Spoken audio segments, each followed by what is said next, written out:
Welcome to a bigger, bolder, brighter podcast with Suncoast Blinds.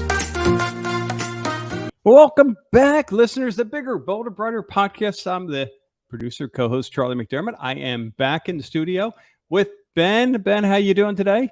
I'm doing great, Charlie. Yourself?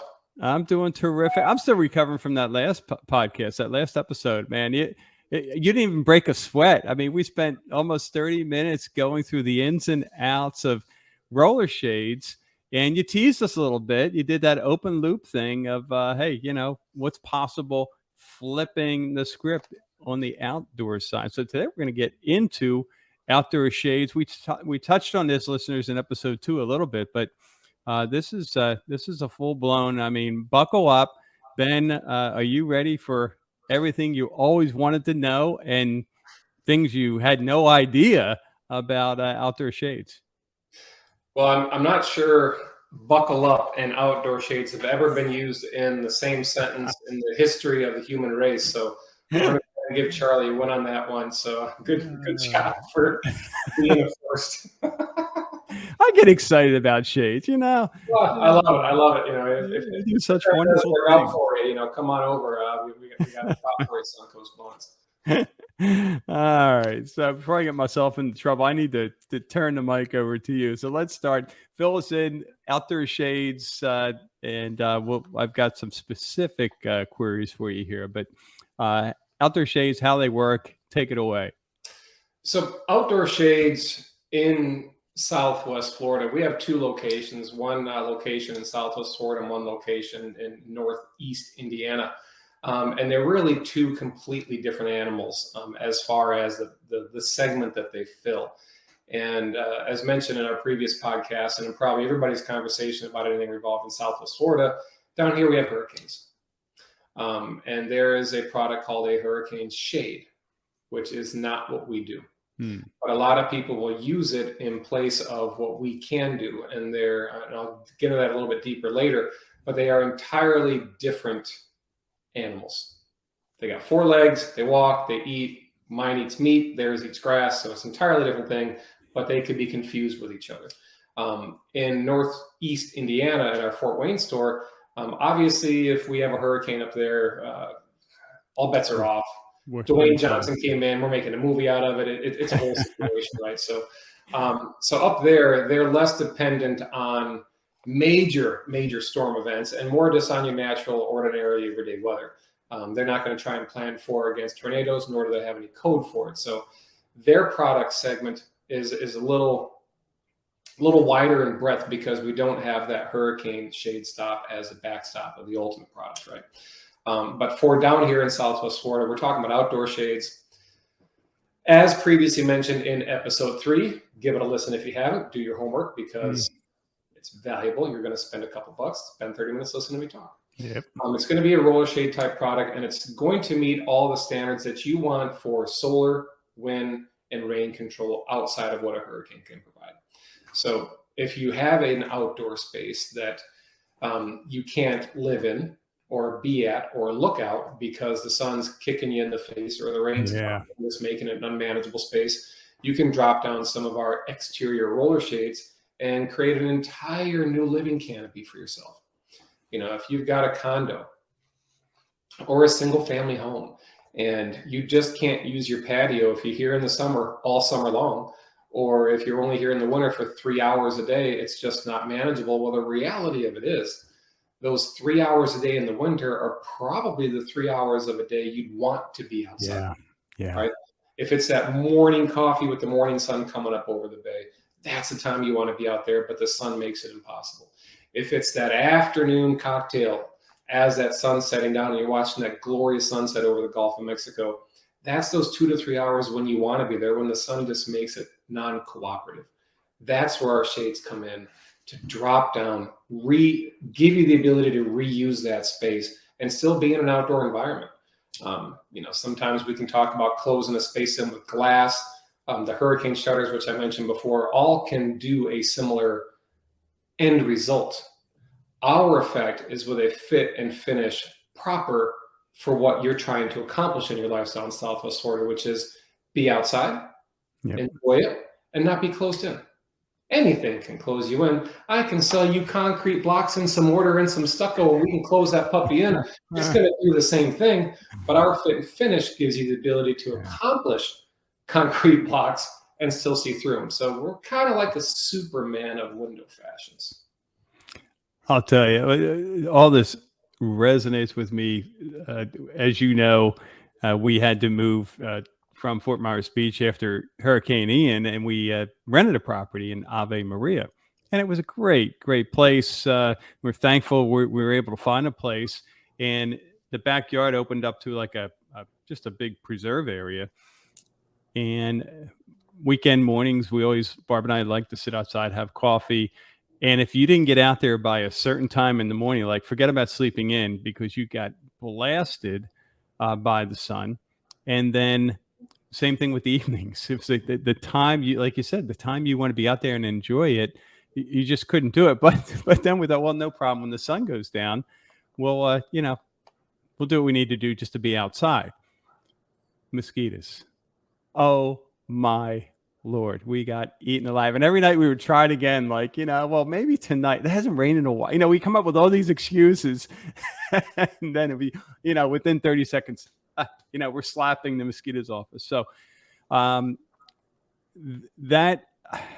what a difference it makes, especially, it's the flip of being up north, right? In the wintertime, you get cabin fever because you're indoors all the time. In Florida, we have options and to be able to maximize your space and enjoy the outdoor life is so, so important. So what do you have, and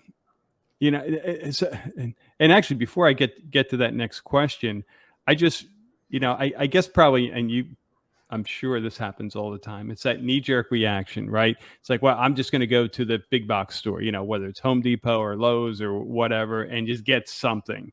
Do you see much of that? And what's the end result of that? What's been your experience? My experience with your Lowe's, Home Depot, Costco type of outdoor shading systems is that it weeds out a lot of our customers on a price point basis, because a couple of years ago, a product down here, I think it's been up in place up north for some time, called Coolaroo.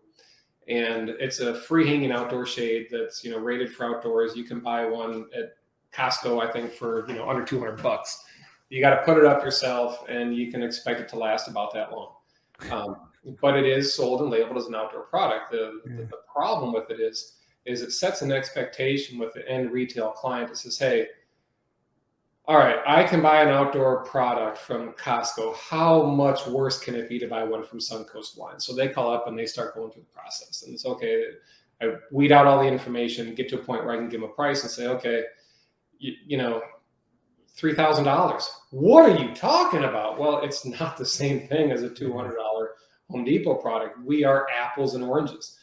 Well, I wasn't expecting to spend that much. Well, okay, that's fine. You certainly don't have to spend that amount of money through us, but we're going to give you these benefits that you cannot physically get from the other stuff. Plus, we're going to give you longevity, durability, custom installation, and service when those kind of things happen. It just makes so much more sense to buy it right and buy it once, because most of the clientele that we have in Southwest Florida are seasonal. We love our full-time residents, but most of them are seasonal. And whether you're seasonal or full-time, you don't want to have things that you have to maintain, worry about, or try and fix. Yeah. What's worse than going to a car lot, buying a brand new car, whatever you spent on it, be it a Kia or a Porsche, right? You go to the grocery store, you're at Publix grabbing a sub for lunch, and somebody puts a door ding in your car, right? Brand new car, it's got 4 miles on it. You got to fix it. That's what you're going to buy when you spend $200 at Costco. You're constantly going to be fixing, repairing, trying to reverse engineer it. When you call Suncoast Blinds, we're going to go out there.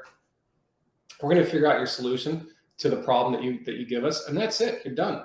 You're done thinking. You're done working. You're done making phone calls. You're done picking up tools. You have a problem, you call us, and we take care of it. We can put a product outside in Southwest Florida or Northeast Indiana, for that matter, that's going to take up to 85-mile-an-hour winds. So outside of the unforeseen and unfortunate hurricanes that we may or may not have, this is a 24/7, 365 shade, right? So if you want to be out there for your morning coffee in Ave Maria or your sunset hanging out with your wife, playing cards, or whatever it may be. We've got that solution, and it's a solution that you don't have to think twice about. I want our clients worried about bocce and mahjong and golf and whatever the hell it is. The important things in life. Not their shades. Not the shades. Cut your check, you're done. That's great. So what about different fabric options? I mentioned the mosquito issue and all that. Do the shades do that? They keep the bugs out? Yeah, so it's kind of interesting. Nowadays, we've got what we'll call screen technology when it comes to this, your normal, average, ordinary, everyday insect screens. You've got your normal aluminum screens, super screen, no-seam screen, all different types of screen, UV screen, just in your screen cage. So when the consumer is at that purchasing point, they think they've really got the power to make some very fantastic decisions to do things to their cage that you couldn't do 10 years ago. You buy no seam screen, you assume you're not going to have no seams. You buy UV screen, you assume you're not going to have UVs. You buy super screen, you assume when somebody's walking on your cage for whatever reason, they're not going to fall through. So all those things tend to be true in theory at the purchase site, but if you've ever talked to anybody that has a no seam screen on their patio, they will tell you they have no seams. Ah, jeez. Because the weave of those materials only gets down to about a 20% density. A 20% density means there's about 80% open. That's what gives you your clear view through when you've got your screen cage. If you've ever studied no-seam under a microscope, I haven't. I don't recommend you do either. It's super boring stuff. They're little bugs. Just trust me for it. They must have big teeth, though, man. Those things hurt. I'm telling you, little bites. That's all it takes. But at the end of the day, they're kind of like love bugs. I mean, they can hold hands next to each other and fly side by side through a hole in a no-seam screen. Oh my goodness! Now, when you take our shades, okay, take that number I mentioned before, 20% density, 80% open. We're going to be the exact opposite of that. We're going to be 95% dense or 95% closed, only 5% open. So if I tell you you're not going to get any bugs through your shades, I'm telling you you're not going to get bugs through your shades because we're completely the other side of that density spectrum while still allowing a nice amount of view through. So you can get your view through, you can get your lack of bug situation on your patio outside, and just really enjoy your environment. Now, the drawback is that 5% openness factor that we typically like to use is also going to relate into airflow. So you're not going to get that massive breeze, that massive airflow and that fresh air coming in and out as it wants to, all it can. You will still get air, but it's not going to be that breeze, which if you can translate that into a problem that we're solving, rain.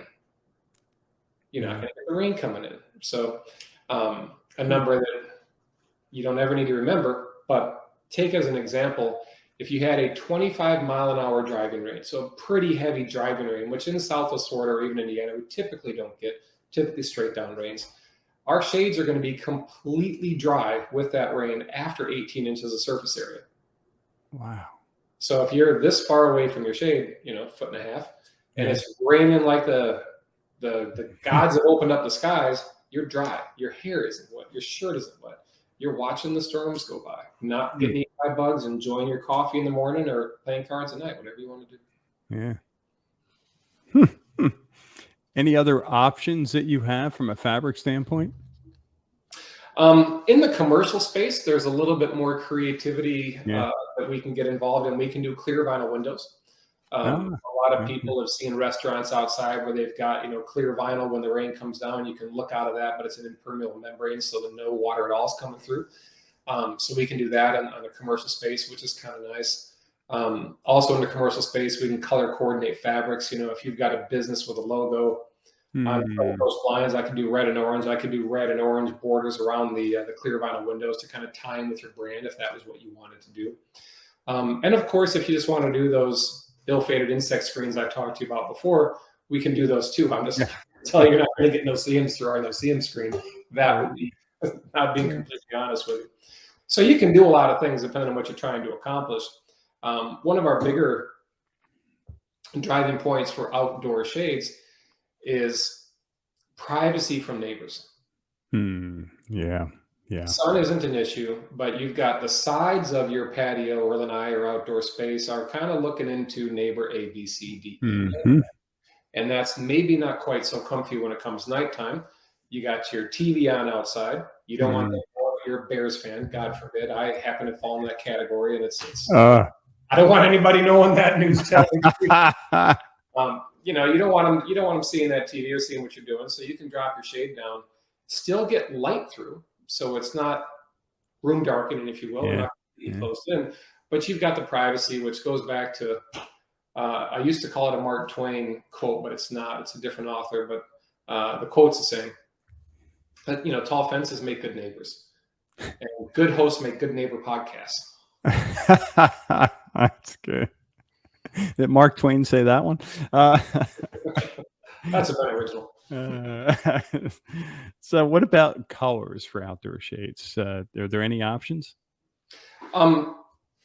Be it the environment that we're in, HOA is going to dictate that a lot. So before you go down the wormhole of exploring your outdoor shades, you're going to want to make sure what your HOA does or does not allow.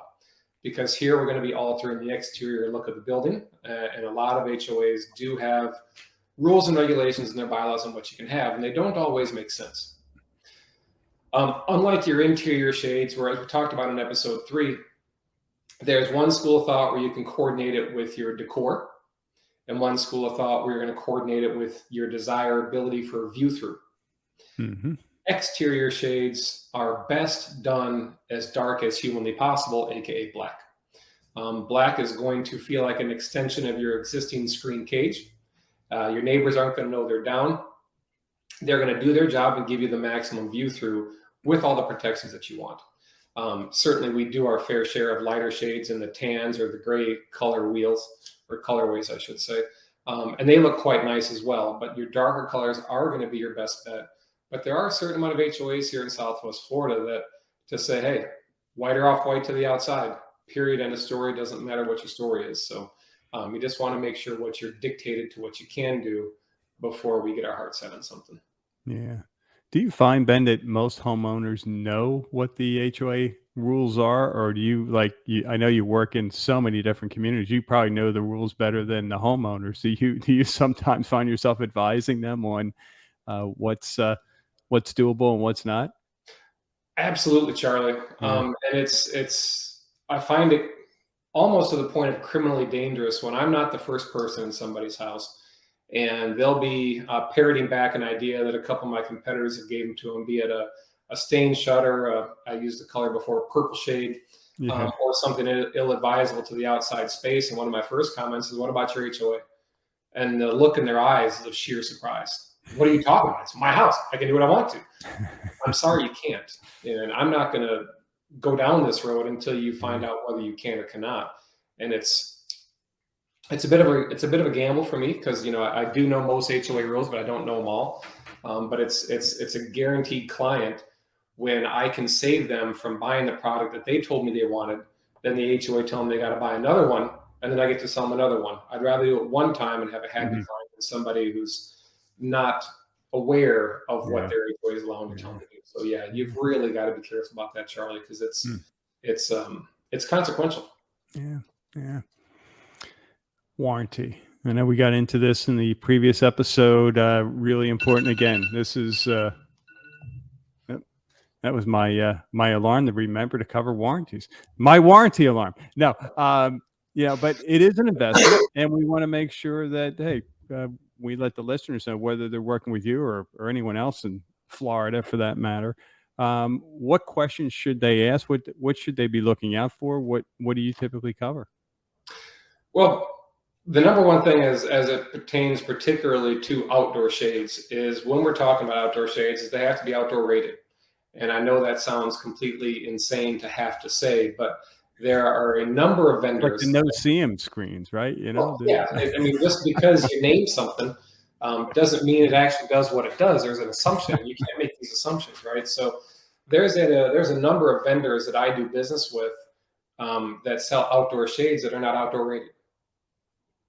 Like, okay, I bought your shade system, I put it up, I sold it, my client paid for it, everybody did what they're supposed to do, and now it's rusted away. What am I going to do? Well, we're going to install it. outside where you told me I could. Well, it's not warranted for outside. Well, what the heck kind of situation is this? So you don't want to find yourself in that situation. And that's where our price point is reflective on everything that we're going to do in an exterior space is going to be exterior rated for the long haul. Because time goes by fast, Charlie. I mean, it comes at you quick. I think you bought your shade system last year and it was 5 years ago. You might have used it 4 times because you didn't get down here for a couple winters, but all of a sudden 5-6 years have gone by. You spent a good money on your shades and you want to know companies around to warranty it for you. And that's really where the big investigation needs to come into play. Is everybody can say what they're going to do tomorrow, but not everybody can tell you what they were doing 10 years ago and be proud of it.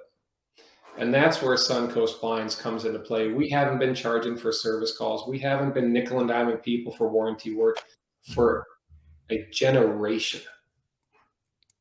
I can't tell you it's going to be a generation going forward because I can't predict what I'm going to eat for dinner tomorrow. But at the end of the day, I can tell you what I have been doing for over 20 years. And I'm going to plan on doing that going forward. And if it's outdoor shades, if it's interior shades or plantation shutters, you've found a company in Suncoast Blinds that's going to be there for you when the chips are down, when you need some help. We're going to be there, and that's the most important thing of any warranty. Yeah, love it. So to summarize, Ben, just an overview. When is a good situation then for outdoor shades? Would you say? Great question, and probably what I should have led with. So due to their price point functionality, the number one question that I ask all my clients when we're talking about outdoor shades is, if you buy this outdoor shade, are you giving yourself the ability to reuse that outdoor space when you otherwise could not? If the answer is yes, we're in business. If you have a question mark, a no, or a maybe, then we have to maybe talk about other things. But if I can give you a shade that can give you the ability to use that space at those times when you can't because of whatever the exterior environment is, that's what an outdoor shade is for you. And they're going to do that beautifully. And you're going to love them, and you're going to tell your friends, and I'm going to be too busy. So stop listening to these podcasts because I can't handle the phone calls. I love it. I mean, it's again, it's an extension of your home. It's a new room. That's, for me anyway, way more enjoyable than the rest of the house, except for my room darkening shades room. But that was in the previous episode. You're going to have to listen to that to find all about room darkening shades. Teaser, I gotta have them. Anyway, benefits, Ben. Just again, I know we covered a number of these throughout, but just to summarize, what are all the benefits that someone with your shades, your outdoor shades, would experience? I think the bullet point benefit lay down of buying outdoor shades is you're going to reduce glare from your eyeballs when you're in your outdoor space, so you can actually look into the sunset. You're going to minimize the bug intrusion into your space. You can enjoy your rainy days outside. You're going to help keep your lanai clean. And in multiple situations for us, if you have a small enough outdoor space, with our outdoor shades, you can create another climate controlled room. So if you want to have your patio doors wide open, your outdoor shades down, there's enough airflow from your interior space to your exterior space to make that a nice cool space, because you're not having that heat loss or gain through our shades like you would with pretty much every other product. So if you want to have an outdoor space you can live in, where the sun isn't bothering you, rain, go away, doesn't matter to you, and you're tired of using off bug spray 3 times a day, outdoor shades are for you. Yeah. Love it. So what other common questions do you get about outdoor shades that we didn't cover? I think the one thing that is most surprising to most people, and it comes along with the price point for the product, is that they are all going to be motorized. You got 100% motorization on the outdoor products. Our motors are all exterior rated, obviously, so they can handle that weather. They're submersible. We've got a fair number of shade systems that unfortunately were submerged during the previous hurricane that are still perfectly fine. As a testament to the quality of the product that we do, we've been put to the test, and they've stood the test of time. So you're going to be motorized. There's no manual override. A lot of times we can do a rechargeable motor, so we don't have to have direct power to it. But the beauty of it is you push a button, the outdoor space changes. Absolutely. Love it, love it, love it. All right. So for our listeners who want to learn more, want to get in touch, you have an awesome showroom. Why don't you just share your contact info and where you're located, Ben? So we're on Bonita Beach Road in Bonita Springs, a half a mile west of US 41. We're on the north side. We are here weekdays till 1, and we've got our shade systems on display in full live living color. So you can come see it, you can kick some tires, you can have a conversation, you can see exactly what it is that you're going to get yourself into to solve those problems that you have. So if you've got an outdoor space that you're just feeling is kind of useless and you don't really know how to solve that problem, that's where I come into play to give you an outdoor space. It's no longer useless. It's very useful. And as Charlie said, it could probably be your new favorite room in the whole house with our outdoor shades. Suncoast Blinds, 3634 Bonita Beach Road. Love it, love it. Well, Ben, we got to let you get back to things there. I really appreciate you sharing your knowledge, and we'll see you in the next episode real soon. Always a pleasure, Charlie. Look forward to it. Thanks for listening to a bigger, bolder, and brighter podcast with Suncoast Blinds. To learn more about our company or our products, go to suncoastblinds.com. Call 239-495-6558 or stop by our studio at 3634 Unit A, Bonita Beach Road, Bonita Springs, Florida.